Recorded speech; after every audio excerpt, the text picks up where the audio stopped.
Good afternoon, everyone, and welcome to our video response series to the Post-Pandemic Future of Homeschooling Conference hosted by Harvard's Kennedy School. If you haven't seen our first 4 videos in this series, I encourage you to go look for them either on our Facebook page, on our website, or on our YouTube channel. You can find us by searching for HomeschoolFreedom. There are still 2 weeks yet to be covered. So if you are watching us on YouTube, we encourage you to hit subscribe so that you don't miss any of our videos. My name is Tara Bentley, and I'm the Executive Director for the Indiana Association of Home Educators. I have 2 daughters who are both homeschool graduates, and our organization has been serving homeschool families since 1983. We're here today to have a roundtable discussion to week 5 of this Harvard event. And today's topic was, is child abuse greater in school or homeschool? So before we offer any specific commentary on today's session that we just watched, I'm gonna let each of our panelists introduce themselves, talk about their work in the homeschool community and how they evaluate children or their experience over the years. So we're gonna start with Dr. Brian Ray with NERI. Hello, Tara, thanks for having me here. So let's see, back in 1985, I started the journal Homeschool Researcher, which is now a peer-reviewed journal. It's been in continuous publication since then. That was during my doctoral studies at Oregon State University. Fast forward 5 years, I started the journal, or excuse me, we started the Research Institute, National Home Education Research Institute, amidst teaching at universities and colleges and so forth. And been doing research on homeschooling for over 37 years, publishing, talking to the media, being an expert witness in court cases, publishing, following research, talking at conferences, and all kinds of things related to home education. And I love doing research, and I like watching research and commenting on research. Well, we're going to comment today because there was a lot to unpack. So, and we also have Scott Woodruff with us from HSLDA. Scott, tell everybody a little bit about yourself. Hey, Tara. First, I want to thank you and the Indiana Homeschool Organization for putting on this event because, of course, when the Harvard panel was talking, we didn't get to really say anything in response. It was kind of a closed circuit discussion. But now we get to respond, and I really appreciate you sponsoring this event for us and for the homeschool community and anyone else interested in the topic. So I'm Scott Woodruff. I'm senior counsel with Homeschool Legal Defense Association. I've been helping homeschool families in many contexts for 22 years. I help homeschool families when they are accused of violating various laws, when officials go out of bounds. I've helped write the homeschool laws of several states, testified in many, many state legislatures. So love my job, had the privilege of helping the homeschool community in many ways for a long time, and I'm really happy to be here today, Tara. Great. Well, I appreciate both of you. So let's start at the very beginning. You both have decades and decades of experience in the homeschool community. Both of you have watched a lot of media bias over the years, the kind of spin that we've seen in the media anytime abuse and homeschooling is discussed together. And this was well before the pandemic. There's been some issues or headlines, I would say, over the past year as well. But even if we only discuss the pre-pandemic view of abuse and homeschooling, let's just really just ask the question that they started with today. Was it the right question? And if it's not the right question, what problem do you see with their question? So let's start with Brian. So I think the question was, is the abuse rate different in 2 populations, the homeschool population and all else, or homeschool and public school? And, that is an interesting question. I'm looking at it. Others have looked at it. However, depending on your worldview, it doesn't matter. Okay, so for somebody who tends to be, I want to make something really clear here. Every person has a worldview, all right? A lot of times people think, oh, researchers, scholars, professors, they're just totally neutral. It's just the facts, ma'am.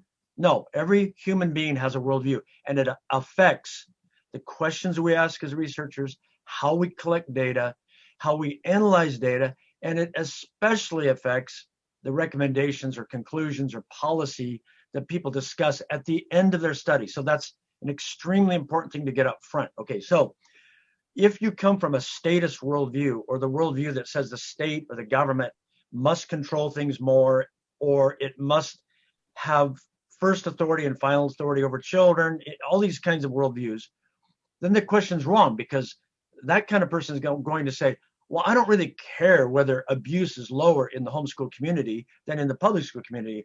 I just want to do whatever I can to make it even lower. And we're going to get to this later in this conversation. So there could be several questions here. There could be several questions. So I just want to lay that out. Let Scott go from there. So let me put that question in historical context.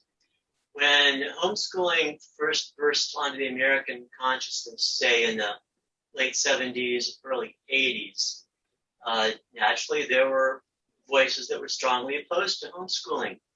And their criticism was homeschool kids won't get a good education.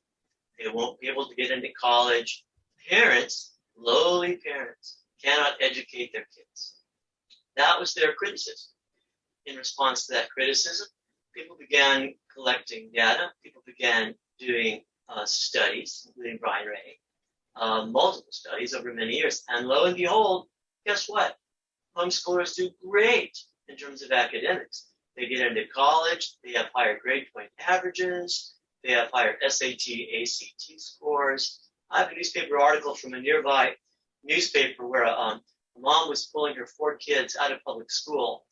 And the public school official, in saying goodbye, said, you know, your boys have a lot of promise. It's too bad you're preparing them to be garbage collectors.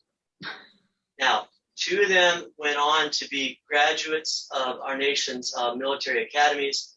One obtained a doctorate in engineering. One obtained a high degree in chemistry.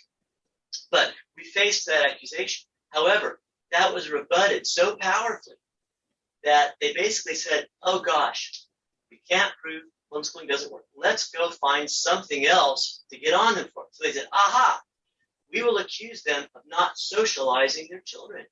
So for a couple of years, the tactic changed, and the line was, homeschool kids are isolated. They don't have friends. They aren't socialized. So people began researching that, looking into that. Susan McDowell published, Dr. Susan McDowell, sometime later, in which she looked at 22 studies on the topic and said, this is not empirically supportable. Homeschool kids are just as well socialized as anybody else. So, bang, we knocked that one flat.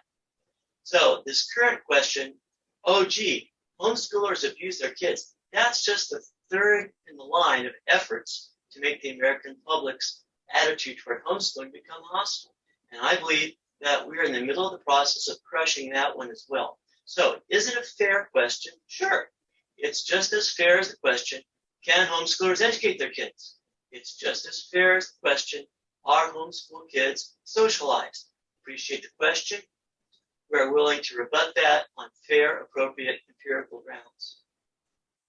Well, so let's go to that empirical grounds. We heard a lot of language that was beyond my skill set, right? A lot of academic terms, a lot of research terms, correlation, causation, all of that, and whether or not it was the right question. So it's a fair question. We even heard some of the panelists talk about, some better questions, but let's just talk about how they addressed this question.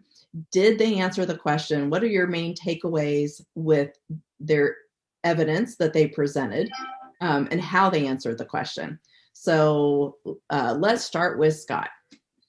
So the bottom line is Dr. Susan Dills looked at the question, does homeschooling tend to increase child abuse and child neglect? And she took a kind of interesting approach.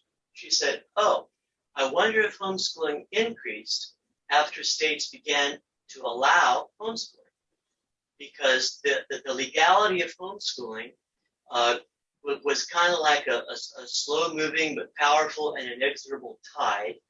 And states, over a period of between early mid-70s to late 80s, early 90s, made it clear that it was legal. And so she was trying to do research to answer the question, as homeschooling became more legal, easier, did child abuse and neglect go up? Did it increase? Because if it did, then, that might allow us to deduce that homeschooling did cause child abuse. If abuse goes up, while homeschool goes up, maybe there's a link. So she compared homeschooling rates before the laws became easy with childhood abuse rates after the homeschool laws became easy. And she found, from a very careful research and analysis, that there was basically zero connection. Well, Brian, do you agree?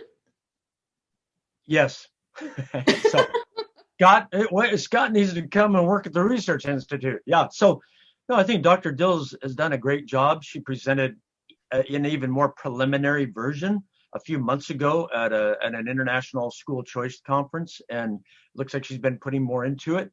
I think she approached it just as a fair researcher, looking for data, for information. She knows it's a significant topic. It's a question.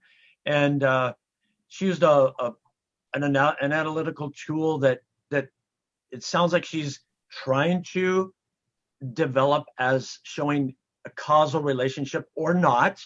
And as Scott said, basically looking at the laws and how they change over time and whether they became more respectful of parental authority and parental duty and parental rights.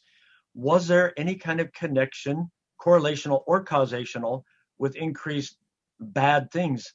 And basically she said, hey, there might have been a few differences in rates, but they're not overall statistically significant or robust enough to say, hey, there's a situation here. So I think it was, sometimes in research we say no significant findings are insignificant. No, that's wrong. No significant findings when you do a study well is significant. That's your finding. That's reality. And that's where she is right now in terms of her analysis. So that's for those who for some maybe strange reason wanted to find more abuse in homeschooling after the laws were made more favorable to parents. If that's a strange idea, it's a kind of a bad idea, they'll be disappointed. For those who want to say, hey, we think somehow if homeschool freedoms increase, abuse will go down, they'll be disappointed too. But if you say, hey, there seemed to be no correlation, no causation here, it's like, yeah, that's what she found so far. That's what she's finding. And I think that's really important. And I can't think of his name, but the gentleman who's actually with Harvard who moderates and starts, I think he made that point as well, that not finding anything is just as important. I think it's also, Tara, may I add something here? Yeah. It's important to also always put any one study's findings in the context of any and all other research that's ever been done. So on this topic of abuse, neglect, and so forth and so on, as it pertains to homeschooling as compared to other sectors of schooling, there is not very much, okay? And is this a good time to mention what there is or not? Well, yeah, because my next question was exactly going to be that, because someone did comment in there and they basically said there is a lack of research in the area of abuse for homeschoolers. And I wanted to know whether you agree or disagree with that statement. Yes. Yeah, there is. And it also brings up a philosophical issue that I think we'll get to at least later. But first of all, what research has been done? Very little. Okay. In one study that I did on adults who were public school, homeschooled, private school, all that was not focusing on abuse, just under providential situation, I asked one question about, were you sexually abused? And those who were public schooled and in Christian private schools were abused at over 2 times the rate of those who had been largely homeschooled growing up. Only one question. We need to not make too much out of this, okay? But that's what we found. And that study involved a representative national sample. In another study by a group called Coalition for Responsible Home Education, looking at using their own database, which is based on media reports, they found no significant difference in terms of deaths in the different groups, homeschool, other, no significant difference, no statistically significant difference. Let's see, one other. Okay, so then Roger Williams, who did an analysis of their data, a different way of analyzing, he said that actually 40% more, a worse rate in the non-homeschool group. So in other words, less in homeschooling. And then let's see, what else do we have? We don't have much more. This one by Dr. Dills going on. And I am currently doing a study that will involve a national representative sample, but those findings will not be out probably until September. Could I tag team there quickly? Yes. There are many reputable organizations that have developed lists of risk factors for child abuse. And I just want to give you a couple of organizations that have developed those lists and what the results are. The Mayo Clinic maintains a list of risk factors for child abuse. Homeschooling is not listed as one of them. WebMD has a list of risk factors for child abuse and neglect. Homeschooling is not one of them. Mm-hmm. The United States Centers for Disease Control and Prevention has a list of risk factors. Homeschooling is not one of them. The United States Commission to Eliminate Child Abuse and Neglect Fatalities has a note of risk factors, doesn't list homeschooling. Finally, the World Health Organization has a list of risk factors. It doesn't list homeschooling. So the tragedy of the discussion going off in the wrong direction is that we know what the risk factors are for child abuse and neglect. That's no mystery. If we are willing to have the courage to ask the question, what are the empirical risk factors for homeschooling? And then develop policies in line with those well-established risk factors, we can reduce child abuse. Let me give you two examples. In Hillsborough County, Florida, they had a sudden spike in childhood death fatalities. They said, oh my gosh, this is terrible. We have to do something about this.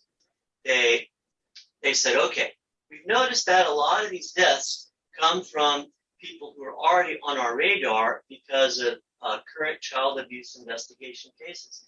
They went through all their open cases and they gave extra help, extra analysis to those families who were already in some kind of current or pending child abuse investigation.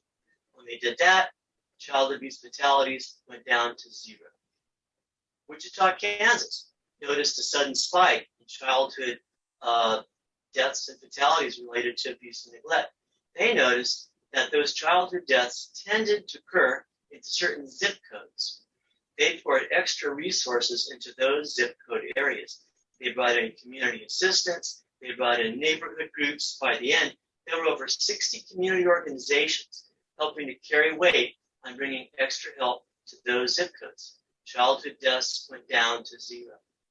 So if we pull back the lens and ask, are there proven ways to reduce child abuse and neglect? We can say yes. It starts with the risk factors that are already well established, and homeschooling is not one of them.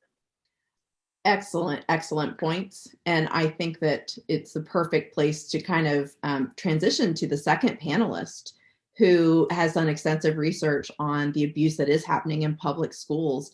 And like she kind of said that, maybe her research was outside of this conversation, but it really wasn't, because it was so enlightening. And she basically, in the end, said that homeschool regulation will not make any impact. She would not recommend it because obviously regulation against abuse in public schools has had very little impact. I think her presentation was just very striking in this conversation, surprising, very much so. So do either one of you want to weigh in on what she had to say? Yeah, I'd like to make a quick comment on the regulation thing. So when a tragedy strikes, when something terrible happens, when there's one dramatic case of child abuse, the press gives it a lot of exposure, and policymakers sometimes take the attitude, we have to do something. We must do something. The people who elect us are demanding that we do something. And the problem is, if policymakers respond by doing something, by say increasing regulations on homeschoolers, that's not actually going to solve anything. But they have done their something, and they're going to consider themselves to have permission to leave the battlefield, which is ridiculous because they haven't won anything. They've just done something. So one of the problems with focusing on homeschooling is that it doesn't solve the underlying problem of what really causes abuse and neglect. And policymakers can do things in that arena. So going after homeschoolers simply deflects all the energy that should be spent into projects that will actually reduce abuse and neglect. I would agree with what Scott just said. And yes, Dr. Cheryl Shakeshaft's presentation is extremely powerful. Many reasons, Tara. I've been following her work for a long time. I've been in some communication with her. I've talked with her. It's just fascinating. And one thing that's horrible is the percent of children in public schools and private schools that it appears are being sexually maltreated by, and people need to understand this, employees of the schools. That means teachers, coaches, administrators, custodians. These people are sexually maltreating children, and it's horrible and it's evil. But related to this topic, it's also important to keep in mind that she said, hey, look, we already have, I'm not quoting her, but we already have many laws, many regulations that cover this, but it's still being done. And so this could sound wrong, so I want to say it very carefully. Even if more government controls were put over homeschoolers, when you have a person who wants to do evil things, they usually find a way to do it, whether it's a public school parent, a private school parent, or a homeschool parent. And I think it's really important what Dr. Shakeshaft said was, no, she does not think more regulations of homeschoolers, or even I think she was saying of public schooling will reduce this. She talked a lot about the education of children and adults about, she used the term boundaries and what's appropriate, inappropriate. Some of us might say wrong and good, but researchers try to avoid those words. Anyway, I thought it was extremely potent what she was saying. Also very revealing. Again, not exactly the topic here, but she was pressed pretty hard by one of the organizers. Why are there not more data on this? Why not more studies? And she kind of in the end, she said, did I bare my soul enough? But basically she's saying a lot of people do not want this information to get out about what's going on in public schools. And she thinks that's one of the main reasons why she cannot get funding for her grants, which is extremely revealing. It was very enlightening. And I really do hope that people who are, if you're maybe watching this response, some people may only get to see ours. I really hope that you will go back and watch that full session from Harvard, because there was a lot of information in there, a lot more than we can unpack. It was very telling. So let me shift before we go too much further. So on that note, the third commentator, I guess he wasn't listed as a panelist, Martin West, he kind of went back and forth on a couple different things, but he wanted to revisit a recommendation that had been made in week 1. Let's talk about that, because in week 1, one of the panelists said that he would be okay with, I don't know that he was strong enough to say recommend, but that homeschoolers should have to go and get permission, get 2 mandatory reporters in their state to sign off on their ability to homeschool, which I'm not even going to respond. I'll let you guys respond to that. But he wanted to revisit that conversation. I thought it was very interesting. I will say here in our state, we've always, everyone is a mandatory reporter. My very, very brief look at it, I believe most states have laws. Most, maybe not all, have laws that indicate anyone who has any, indication and in good faith suspects neglect or abuse should report it. So I'm not a researcher, I'm not a lawyer, but I just think that's very interesting how willing they are to accept the idea that homeschooled families should have to take their child somewhere to get some arbitrary person to sign off on their ability to homeschool. Yep. So what do you say about that one? This is not exactly a research question, although of course we can collect data on anything we want to collect data on, right? This really strikes at, I mentioned the word worldview at the beginning.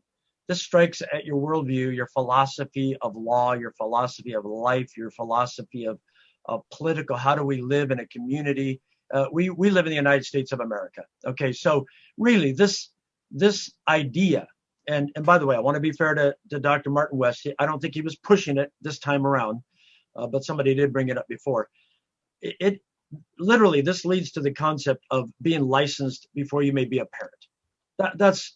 It's a little step in that direction. So it treats everybody as guilty until proven innocent, which is not, it's just what we don't, it's not what we do in the United States. It's not a biblical concept. You're a parent.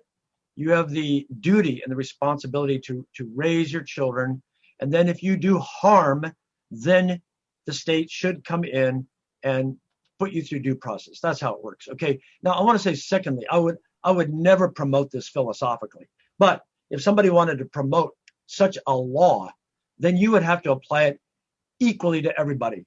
So all public school parents, all Catholic school parents, all independent agnostic school parents, all of them would have to have their children go to some second and third, arm's length physician or something for a checkup and a check off, especially during the summer months, which is plenty of time for public school, Catholic school, Christian day school, agnostic, Muslim school parents to do evil things to their children. It's really, overall, it's an absurd idea, and it strikes totally against what it means to be a free nation. That's my first thought there, but I'll stop there. Let Scott jump in. Right. So in San Francisco around 1900, there were many Chinese immigrants in the area, and as often happens when people who don't look like you or talk like you or think like you begin coming into your community, there can be resentment, hostility, hatred, evil treatment. So in San Francisco around 1900, the bubonic plague began to spread. Bad disease, right? Super bad. So the city decided the solution was to require all Chinese to be immunized for the bubonic plague. Just the Chinese, not native born or Anglo-Saxons, just the Chinese. They said, it's obvious to us that the bubonic plague is coming from China, and therefore we need to immunize all the Chinese. Well, one gentleman of Chinese descent, Wang Wei, filed a lawsuit, and his case went to court, and the federal court said, San Francisco, you can't do that. You can't pick one disfavored group and make them go through all this extra headache. It doesn't make any sense. So the law was struck down. And the suggestion that homeschoolers only need to be examined by doctors or someone every year is precisely the child of Wang Wei versus Williamson. Because right now, honestly, we are to some extent a group that's poorly understood. In some arenas, we are feared or disliked or not thought well of. Although I'll say that public opinion of homeschooling has been going up steadily, but in some quarters, there is still suspicion of us. But to force us to go through hoops that no one else does is precisely analogous to Chinese being forced to get bubonic plague shots in 1900 in San Francisco. It's easy to slip into the mentality, and I'm not going to accuse any individual scholar of this, but whether you're a social scientist, whether you're into psychology, whether you're into academic achievement or economics, it's easy to slip into the mentality that people, the 300 some million Americans, we're like cattle, and you got to treat us as a group to statistically reduce X or Y. Okay, but we're not cattle. We're human beings, and we have responsibilities, and we have what is called here in the United States rights.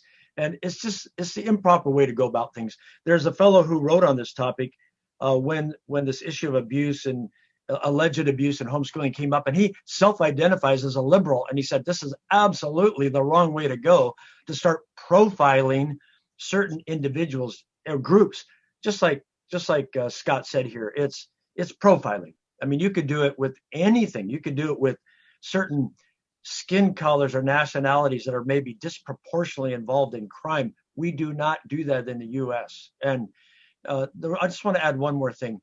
Again, even if you put this down to the full nitty gritty, like I said, whether it's a public school parent, a private school parent, or a homeschool parent, if that parent is intent on doing some evil things, they usually go do it. And they're not going to bring their child in for an examination. You know, it's just, when you start getting down to the nitty gritty of how this works, I don't think it works. And that's probably why Dr. Shakeshaft and others said, hey, no, more regulation is not going to solve the problem of people doing these bad things.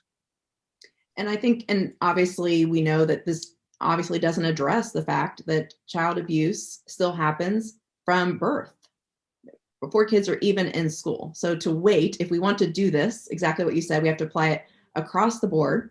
And that would even mean from time of birth, again, what you said. So, okay, so before I wrap up with one of my final questions, I want to let each of you, what haven't we talked about that we should talk about?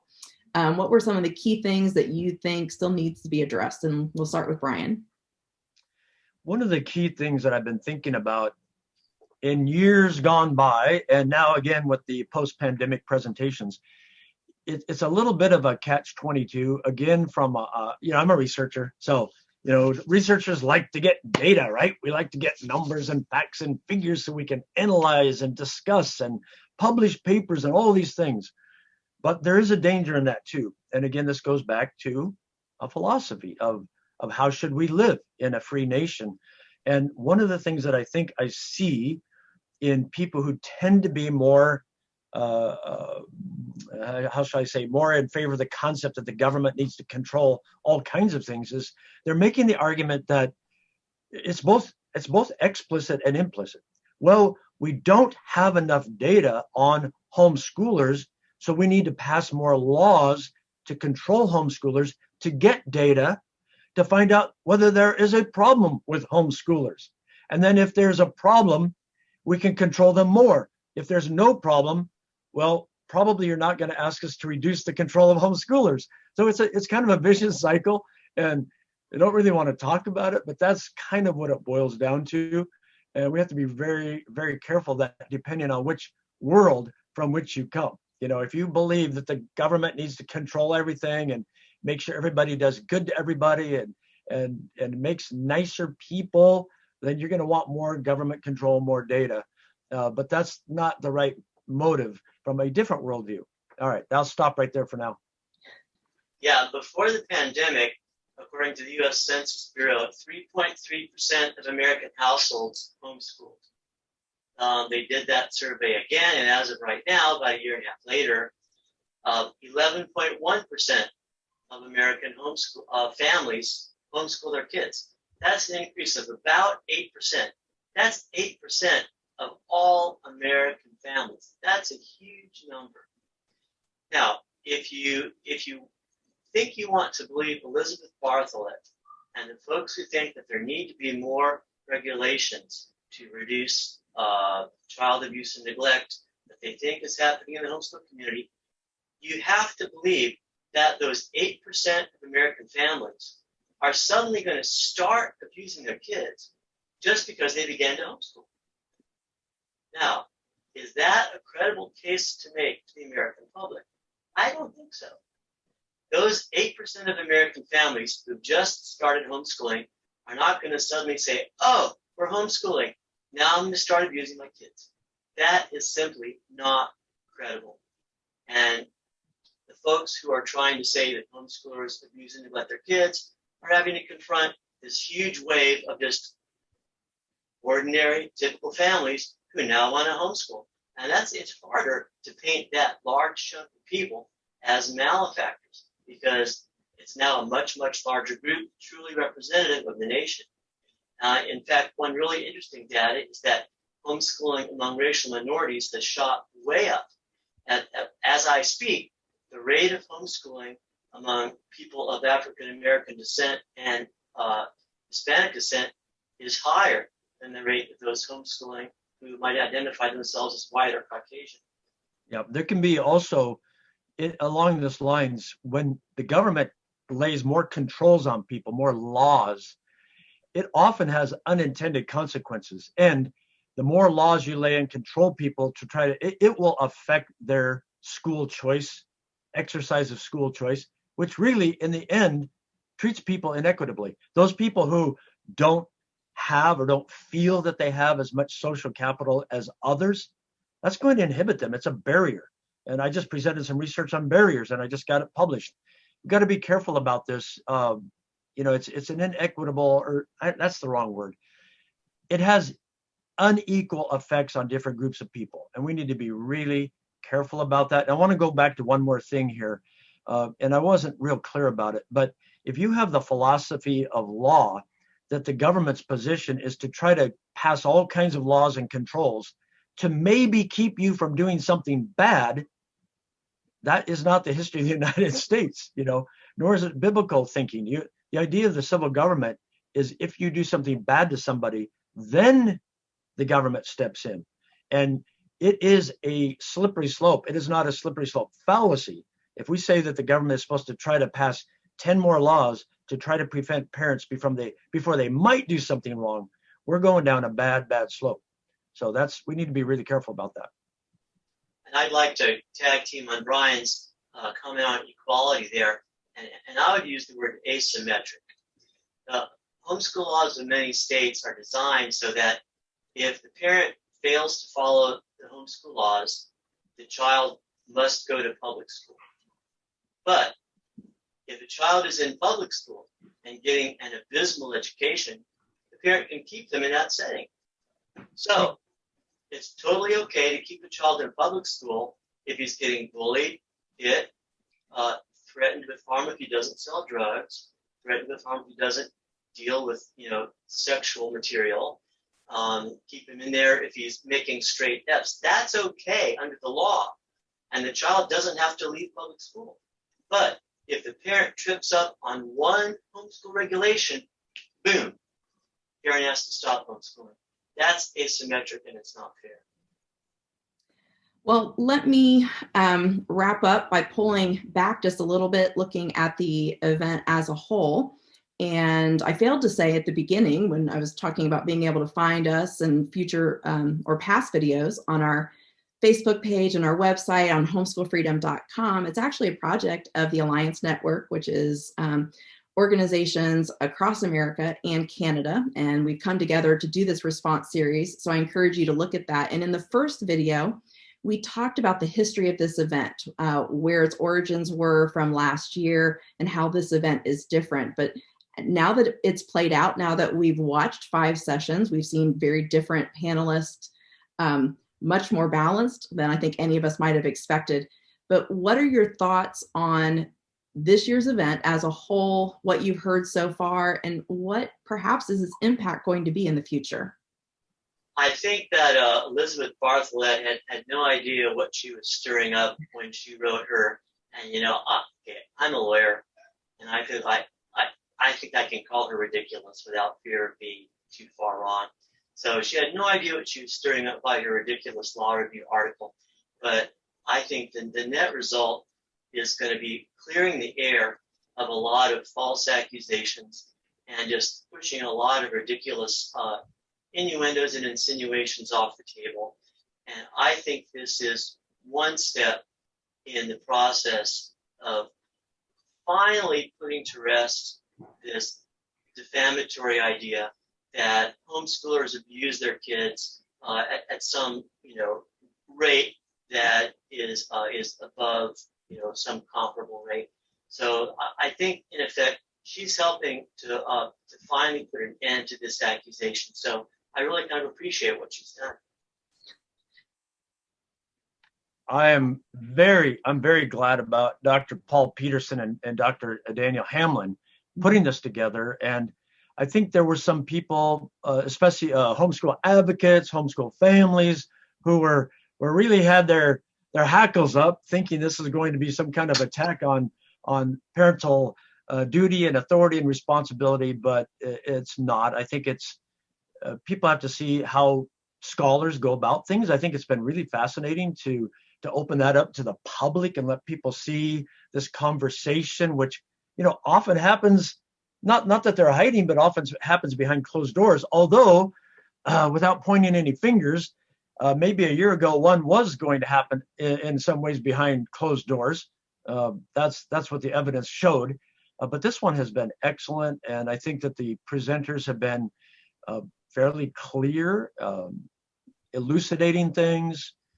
Those who are advocates of homeschool parental freedoms are not happy about everything that's being said, but I think, like what Scott said, this is going to clear the air about a lot of negative stereotypes and negative myths about homeschooling. I think it's been very good, and to open up the discussion and conversation. And I think it's going to be drawing in many scholars who might not have been interested.